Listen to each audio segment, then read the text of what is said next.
be such a thing as a litmus test to help determine whether or not poetry's right for you? Well, I don't know, but I've created one. And this is Dale Byron with Heart Work Podcast. And if this is your first time, of course, welcome to you. And why don't you take this little test right along with me? It's called Is Poetry Right for You? A Self-Guided Test. And here's how it goes. You've read some pretty good lines. You've read some pretty good lines along the way and maybe even written a few yourself. You're a sucker for surprise. You're a sucker for surprise, reading or hearing truths and insights that you did not know you knew. You love language. You love language, but you don't always trust it. You stay in your head more than you want. You stay in your head more than you want.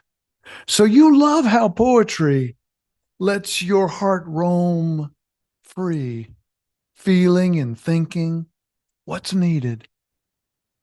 You're sometimes self-loathing. You're sometimes self-loathing and often milder forms of inside critiques get awfully tedious at times, but you're working on that.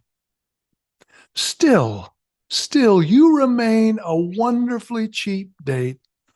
Still, you remain a wonderfully cheap date when it comes to beauty, delight, and being.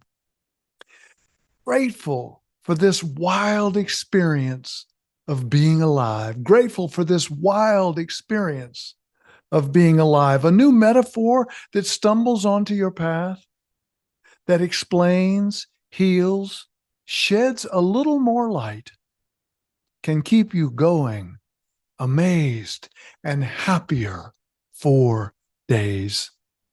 Yes, you believe in the news that stays news. Yes, you believe in the news that stays news. And you believe that life has its secrets, often hidden inside those tiny cracks and crevices in good poems, even if you can't quite remember now what they are. Yes, you believe in the news that stays news, and you believe that life has its secrets, often hidden inside those tiny cracks and crevices in good poems, even if you can't quite remember now what they are. So again, I was having some fun with that, but there was also some very serious things that came forth in that poem. I have worked with so many people over so many years with poetry, and people, I think that it's fair to say, had a kind of proclivity toward poetry. And they found that as they got more into it, they fell in love with poetry even more deeply. Or sometimes people that had no experience with poetry and just found that it was one of those things that they could now enjoy more. Well, I hope that's the case with you.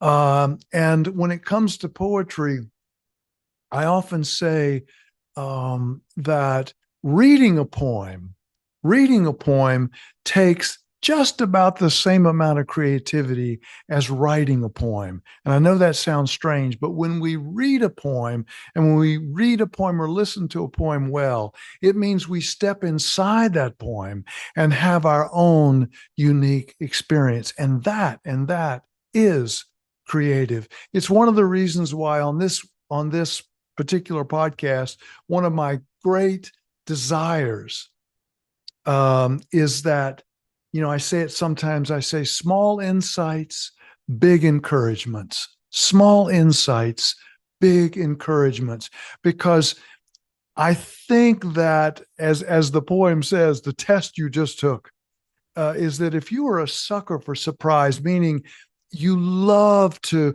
get new insights and have new depths of feeling. You love to interact with the world, not just with your mind, not just with your intellect and strategic mind, but also with your heart. And if you're like me, I spent many years being very, that's where the line in the poem, that you stay inside, you stay in your head more than you want. Well, that is self-disclosure there, because one of the reasons that I was attracted to poetry was that it had this way of kind of encouraging the heart. It had this way of flying under the radar screen, as it's sometimes said, of the strategic mind, so directly to the heart, so that we can begin to feel and not just think about life, feel life directly. And that's one of the things that I really encourage myself and everyone else to do, to feel life more fully. And I think poetry can help.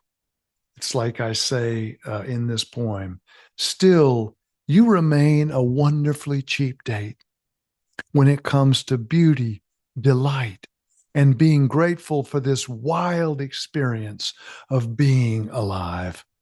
A new metaphor that stumbles onto your path, that explains, heals, and sheds a little more light,